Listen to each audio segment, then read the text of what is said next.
नहीं बल्कि कच्छ પોલીસે દબોચ્યા 6 યુવકોને। 6 યુવકો ઉપર આરોપ છે કચ્છ જિલ્લાના અલગ અલગ ગામમાંથી સગીરા અને યુવતીને પ્રેમ જાળમાં ફસાવી અને ભગાડી જવાનો।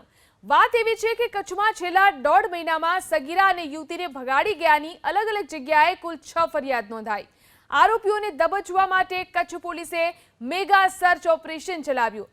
ચોંકાવનારો કિસ્સો રહ્યો ભુજ પાસેના સુખપર ગામનો। સલીમ જુનેજા નામનો યુવક એક સગીરાને ફોસલાવી પહેલા મુંબઈ પછી અજમેર અને ત્યાંથી બિહારના ચંપારણ લઈ ગયો।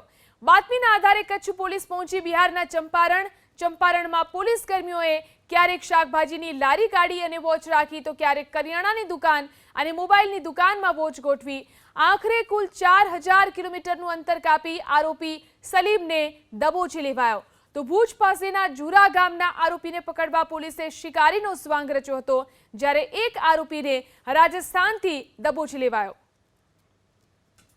જેમ એક જે કેસ હતું એમાં બિહારથી પણ જે છે પોલીસે ભોગ બનનાર અને આરોપીને જે છે રિકવર કર્યા છે અને એમાં બિહારમાં જે પોલીસ દ્વારા જે કામગીરી કરવામાં આવેલી એમાં ખાસ ત્યાં વિસ્તારમાં કેમ્પ કરીને અને પોલીસે જે છે ડિસ્ગાઇઝ વેમાં તાકી ત્યાંની જે પરિસ્થિતિ પ્રમાણે જે છે આરોપીને ભોગ બનનારને કોઈ ખબર નહીં પડે એ પ્રમાણે પણ જે પોલીસ દ્વારા કામગીરી કરવામાં આવેલી અને એ લોકોને જે છે પકડી પાડવામાં આવ્યા છે અને અત્યારે જે કેસ જે દાખલ થયેલા છે જે આરોપીને પકડ્યા છે એની લીગલ પ્રોસેસ ચાલુ છે અને ઓવરઓલ જે છે આમાં અત્યારે એમની તપાસ ચાલી રહી છે।